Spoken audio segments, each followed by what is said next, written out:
बिस्मिल्लाहिर्रहमानिर्रहीम। अस्सलामु अलैकुम टू ऑल यूट्यूब व्यूवर्स। कैसे हैं आप सब? उम्मीद करती हूँ कि आप खैरियत से होंगे। आज मैं आपको क्लास 10th का थ्योरम नंबर 5 समझाऊंगी, जो कि आपके 9 चैप्टर से रिलेटेड है। क्वेश्चन जो थ्योरम नंबर 5 थ्योरम नंबर 4 तक हमने कंप्लीट कर लिया था। नेक्स्ट हमारे पास थ्योरम नंबर 5 है। थ्योरम नंबर 4 जो है वो आपको इसके लास्ट पे वीडियो शो हो रही होगी, आप वहाँ से जाके चेक कर सकते हैं। उसके अलावा अगर आपको कोई इशू है तो आप मेरे प्लेलिस्ट को चेक कर सकते हैं क्लास 10th की, और अपने जो प्रॉब्लम्स हैं उनको सॉल्व कर सकते हैं। तो चलते हैं अपने थ्योरम नंबर 5 की तरफ। उससे पहले मैं आपसे रिक्वेस्ट करती हूँ कि मेरे चैनल को लाइक कर दें, सब्सक्राइब कर दें, बेल आइकन को प्रेस कर लें और अपने फ्रेंड्स के साथ भी शेयर कर दें।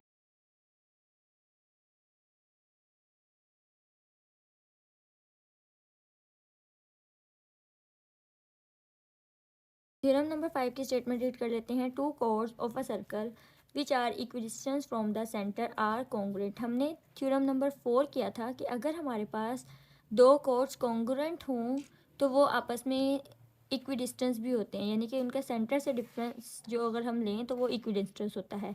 तो जो थ्योरम नंबर 5 है वो थ्योरम नंबर 4 का कन्वर्स थ्योरम है। कन्वर्स थ्योरम का मतलब उसके ऑपोजिट हमने प्रूव करना होगा। तो क्या है जी, two chords of a circle are which are equidistance from the centre. हमारे पास दो कॉर्ड्स गिवन किए हुए हैं जो कि सेंटर से इक्विडिस्टेंस है। जो लास्ट टाइम वाली डायग्राम थी और ये वाली जो डायग्राम है ऑलमोस्ट सेम है। आपने चेक करना है कि पहले वाले में स्टेटमेंट किस टाइप की है और जो ये 5 वाला है इसमें स्टेटमेंट किस टाइप की है। दोनों को मिक्स नहीं कीजिएगा, इसमें चेक कर लीजिएगा स्टेटमेंट का फ़र्क है। Two chords of a circle which are equidistance from the centre, यानी कि दो कॉर्ड्स गिवन किए हुए हैं जो कि सेंटर से इक्विडिस्टेंस हैं, वो कॉन्ग्रुएंट भी होने चाहिए। आपने ये प्रूव करना है। हमारे पास गिवन क्या है, सेम जैसे हमारे पास प्रीवियस गिवन था वैसे ही गिवन होगा। Given A B and C D are two chords of the circle. ये हमारे पास डायग्राम है। इस डायग्राम में हमारे पास ए बी और सी डी कॉर्ड दिए हुए हैं। ये ए बी एंड ये सी डी, ये दो कॉर्ड्स हैं किसी एक सर्कल के, और इसका जो सेंटर है वो एट ओ पॉइंट पे है। A B and C D are two chords of the circle with centre at O. हमारे पास जो सेंटर है अगर हम उससे एक परपेंडिकुलर ड्रॉ करें जो कि ओ एच है, यानी कि इसका सेंटर से डिफरेंस लें ए बी कॉर्ड के ऊपर, तो वो ओ एच परपेंडिकुलर ड्रॉ हो गया। और इसी तरह सी डी कॉर्ड के ऊपर ओ के परपेंडिकुलर ड्रॉ कर दिया। और अब हमने कहा कि ये दोनों आप सेंटर से इक्वी डिस्टेंस भी हैं, तो इसका मतलब क्या हुआ कि जो ओ एच का है डिस्टेंस उतना ही ओ के का भी डिस्टेंस है। O H is equal to O K. तो हम यहाँ पे लिख लेते हैं O H line segment perpendicular A B line segment. ये हमारे पास लाइन सेगमेंट है क्योंकि इसके कोड के दो एंड पॉइंट है इस वजह से।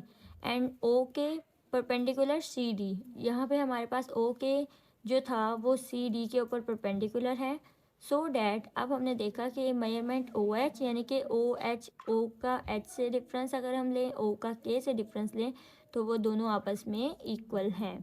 हमने प्रूव करना है कि ए का बी ए बी और सी डी जो हैं वो आपस में कॉन्ग्रुएंट हैं। ये चीज़ आपने प्रूव करनी है। लास्ट वाली जो थ्योरम था उसमें हमने O H is equal to O K prove किया था। अब हमने प्रूव करना है कि ए बी जो है वो कॉन्ग्रुएंट होगा सी डी के। तो हम लिख लेते हैं टू प्रूव में measurement A B is equal to C D.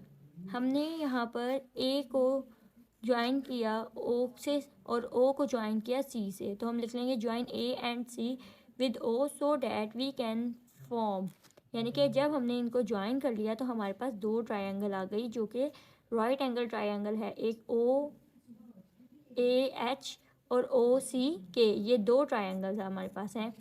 हमने इसकी दोनों ट्रायंगल्स को देख लिया कि ये राइट एंगल ट्रायंगल्स हैं क्योंकि इस पे एक एंगल जो है वो 90 डिग्री का है, इस वजह से। अब हमारे पास स्टेटमेंट और रीज़न है। In right angle triangle O A H correspondence है ओ सी के। हमारे पास जो ओ ए एच ट्रायंगल थी वो ओ सी के करस्पॉन्डेंस थी, यानी कि बिल्कुल इसके सामने थी, तो इसको हम करस्पॉन्डेंस ट्रायंगल कहते हैं। तो ये हमारे पास करस्पॉन्डेंस का साइन आ गया। अब हमारे पास अगर हम इसको इस ट्रायंगल को देखें तो इसका ये वाली साइड जो है, जो प्रीवियस मैंने डायग्राम बताई थी उसमें भी मैंने आपको समझाया था, ये हाइपोटेनस साइड है, ये हमारे पास बेस है और ये वाली हमारे पास परपेंडिकुलर साइड है। तो यहाँ पर हमारे पास ओ एच जो है वो बेस साइड है, वो ओ के इक्वल है। ये हमारे पास गिवन पॉइंट है यहाँ पर, क्योंकि लास्ट वाले में हमने ये प्रूफ करना था, लेकिन अब ये हमारे पास गिवन है। तो O H hypotenuse side is equal to होगी हाइपोटेनस साइड। वो किस लिए इक्वल है कि radii of the same circle, क्योंकि ये रेडियस थे सर्कल के इस वजह से। और हमने रेडियाई क्यों लिखा, क्योंकि हमारे पास दो ट्रायंगल्स हैं, दो हाइपोटेनस है, इस वजह से radii of the same circle. Measurement O H is equal to measurement O K. O H और ओ के आपस में इक्वल हैं, वो हमारे पास गिवन पॉइंट है, तो हमने यहाँ पर रीज़न में गिवन लिख देंगे। जब हमारे पास एक साइड और दूसरी एक हाइपोटेनस साइड और इसके अलावा एक हाइपोटेनस और एक साइड इक्वल होती है किसी दो ट्रायंगल्स की, तो उसको हम एच एस पोस्टुलेट बोलते हैं। यानी कि ये हाइपोटेनस दूसरे वाले हाइपोटेनस के बराबर होगा और ओ एच जो है वो ओ के बराबर होगा, तो हाइपोटेनस साइड पोस्टुलेट बन जाता है। तो इसको हम कह सकते हैं कि जो तीसरी साइड है वो भी इसके इक्वल होगी। तो इट मीन्स कि ये दोनों ट्रायंगल आपस में कॉन्ग्रुएंट होंगी।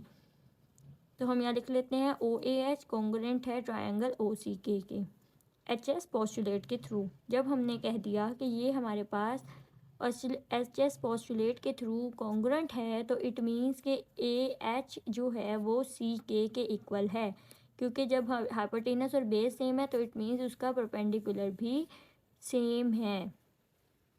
सो M A H is equal to M C के corresponding side of congruent triangle. ये दो कॉन्ग्रुएंट ट्रायंगल थी, इनकी करस्पॉन्डिंग साइड थी, यानी कि ये भी परपेंडिकुलर था और यहाँ पे भी अगर मैं ड्रॉ करूँ तो ये परपेंडिकुलर, ये बेस और ये हाइपोटेनस, तो परपेंडिकुलर जो है वो परपेंडिकुलर के ही इक्वल है। अब हमारे पास जो है हम देखें जो एम ए एच है वो हाफ है ए बी का, यानी कि ए एच जो हमने लिया वो ए बी का हाफ है। इस पूरी वैल्यू ये जो पूरी हमारे पास दी हुई है ना ए बी, हम इसको कंसिडर कर लेते हैं कि ये ए बी है और यहाँ पे हमारे पास कोई एच पॉइंट है। तो ए बी का अगर मैं हाफ कर लूँ तो वो हमारे पास ए एच आ जाता है। हाफ ये वाला और हाफ ये वाला फुल हो जाएगा ना, तो इसलिए मैंने इसको हाफ कंसिडर किया।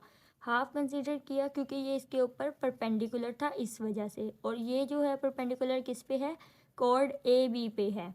तो हम यहाँ लिख सकते हैं एम ए एच जो है वो हाफ है ए बी का और O H perpendicular chord A B, ये हमारे पास गिवन में बात की हुई है।